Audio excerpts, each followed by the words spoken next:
परमेश्वर के धन्य नाम की महिमा हो। प्रभात मनन के सत्र 2679 में आप सभी का बड़े प्रेम के साथ स्वागत करता हूँ। आइए आज के मनन के लिए हम पढ़ते हैं यहूदा अध्याय 1 की 20 और 21। पर हे प्रियो, तुम अपने अति पवित्र विश्वास में उन्नति करते हुए और पवित्र आत्मा में प्रार्थना करते हुए अपने आप को परमेश्वर के प्रेम में बनाए रखो और अनंत जीवन के लिए हमारे प्रभु यीशु मसीह की दया की बाट जोते रहो। प्रार्थना मसीह जीवन का प्राण वायु। जैसे एक मनुष्य प्राण वायु के बिना जी नहीं सकता, वैसे ही एक प्रार्थना रहित मसीह जीवन को मरा हुआ मसीह जीवन कह सकते हैं। जो व्यक्ति प्रार्थना नहीं करता उसका परमेश्वर के साथ कोई संबंध नहीं है। ऐसा व्यक्ति का जीवन केवल अपनी शारीरिक अभिलाषाओं से प्रेरित होगा। एक प्रार्थना रहित जीवन बिताने वाला विश्वासी कभी भी शैतान के फंदे में फंसकर पाप में डूब जाएगा और उसकी जिंदगी अपने लिए और दूसरों के लिए भी बर्बादी का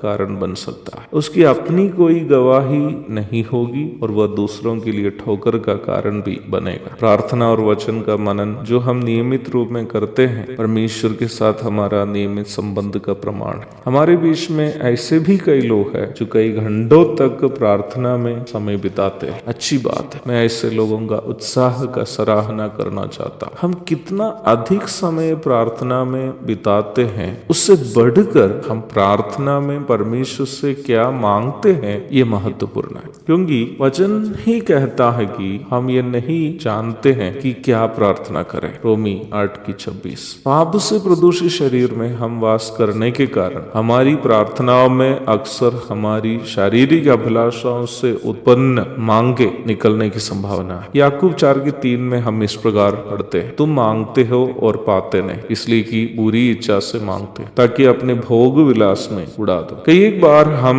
लंबी लंबी प्रार्थनाएं करते हैं, पर प्रार्थना का उद्देश्य हमारे सांसारिक जीवन में सुख भोग में जीने के उद्देश्य से ही की जाने वाली होगी। उन प्रार्थनाएं, ऐसी प्रार्थनाएं बेकार है जिसका कोई उत्तर परमेश्वर से मिलने वाला नहीं है। उत्तर नहीं मिलने का मतलब यह है कि हमारी कोई भी प्रार्थनाएं जो हम यीशु मसीह के नाम से मांगते हैं, परमेश्वर पिता की उपस्थिति में पहुंचाने वाला पवित्र आत्मा है। मान लीजिए कि हमारी कोई प्रार्थना जो हम बुरी लालसा से मांगता हो, तो पवित्र आत्मा हमारी प्रार्थना को पिता के सामने ये कहकर उपस्थित करेगा कि पिता, इनका अविवेक को क्षमा करे और आप केवल वही करें जो आपकी मर्जी की है।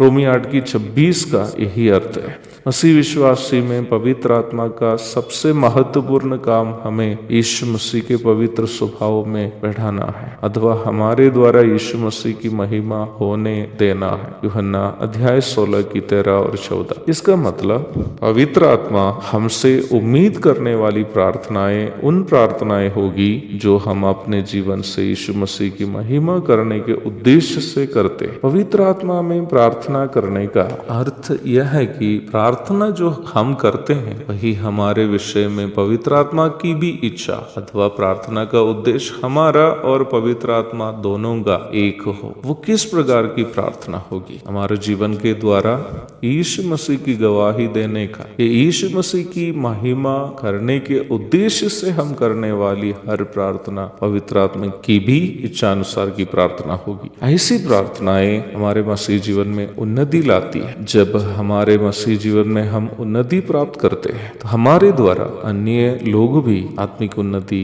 अवश्य प्राप्त करते हैं। ऐसी ही प्रार्थना करने के लिए प्रभु हम सबकी मदद करे। एक और शुभ दिन की धन्य कामनाओं के साथ आज का मनन मैं यहाँ समाप्त करता हूँ। प्रभु आप सबको आशीष दे। आमीन।